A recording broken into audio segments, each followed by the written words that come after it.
উচ্চ মাধ্যমিক 2025-এর টেস্ট ও ফাইনাল পরীক্ষার জন্য পুষ্টিবিজ্ঞানের পুষ্টি সাধন পদ্ধতি এবং ক্যালোরির ধারণা অধ্যায় থেকে খুব গুরুত্বপূর্ণ 7 নম্বরের জন্য ডিএকিউ সাজেশন এবং 1 নম্বরের জন্য এসিকিউ প্রশ্নগুলোর সাজেশন এই ভিডিওটি থেকে তোমরা পেয়ে যাবে। সাজেশনটি সম্পর্কে স্বচ্ছ ধারণা পাবার জন্য ভিডিওটির সম্পূর্ণ আলোচনা পর্ব ভালো করে মন দিয়ে শোনার চেষ্টা করবে। পুষ্টি সাধন পদ্ধতি এবং ক্যালোরির ধারণা এই অধ্যায় থেকে যেসব প্রশ্নগুলো এবারের পরীক্ষায় আসতে পারে এমন 7 নম্বরের জন্য মোট 5টি প্রশ্নকে বাছাই করেছি। প্রশ্নগুলো প্রথমেই তোমরা পেয়ে যাবে এবং 7 নম্বরের প্রশ্নগুলোর পর 1 নম্বরের জন্য খুব গুরুত্বপূর্ণ মোট 15টি এসএকিউ প্রশ্ন বলে দেব। প্রশ্নগুলো শুনে নিও এবং খাতায় লিখে নিও, আর পরীক্ষার জন্য প্রশ্নগুলো উত্তর সহ ভালো করে তৈরি করে রেখো। 7 নম্বরের জন্য গুরুত্বপূর্ণ প্রথম প্রশ্নটি হলো পিত্তরসের জৈব উপাদানগুলির নাম লেখো। মানবদেহে পিত্তরসের গুরুত্ব আলোচনা করো। দ্বিতীয় প্রশ্নটি হলো প্রবাহ চিত্রের সাহায্যে অর্নিথিন চক্রটি বর্ণনা করো। মানবদেহে প্রোটিনের ক্রিয়া বর্ণনা করো। তৃতীয় প্রশ্নটি হলো ক্রেবস চক্র বা টিসিএ সাইকেল কি?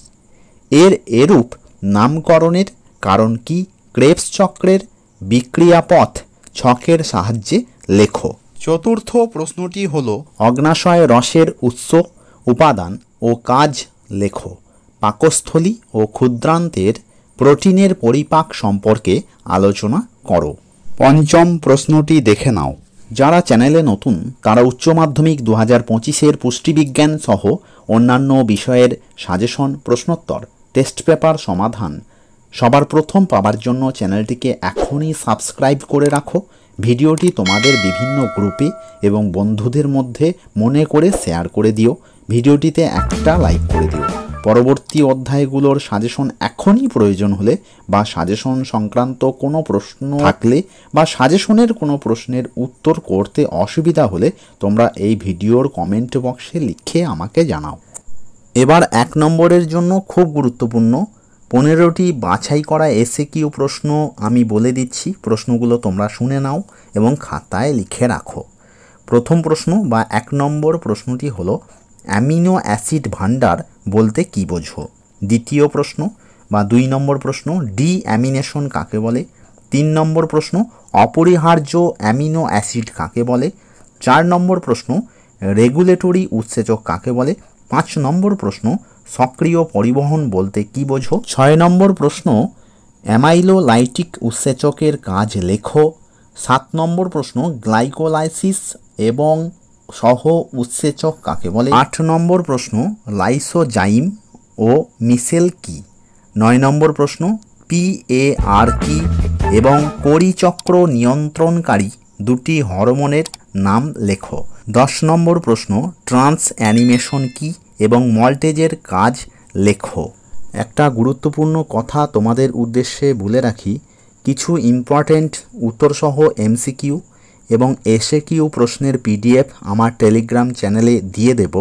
সকলের টেলিগ্রাম চ্যানেলে জয়েন হয়ে যেও এবং পিডিএফটি সংগ্রহ করে নিও। চ্যানেলের লিংক এই ভিডিওর ডেসক্রিপশন বক্স থেকে তোমরা পেয়ে যাবে। 11 নম্বর প্রশ্ন প্রতি ডিগ্রি সেলসিয়াস তাপমাত্রা বৃদ্ধিতে বিএমআর কত শতাংশ বৃদ্ধি পায়? 12 নম্বর প্রশ্ন দেহে কোন প্রকার খাদ্য থেকে সবচেয়ে বেশি আপেক্ষিক উদ্দীপনা বা এসডিএ পাওয়া যায়? 13 নম্বর প্রশ্ন আইসিএমআর 2010 অনুসারে রেফারেন্স ওমেনের বয়স ও উচ্চতা কত? 14 নম্বর প্রশ্ন প্রোটিনের উপচিতি বিপাক বলতে কী বোঝো এবং সদ্যজাত শিশুর দৈনিক কত তাপশক্তির প্রয়োজন হয়?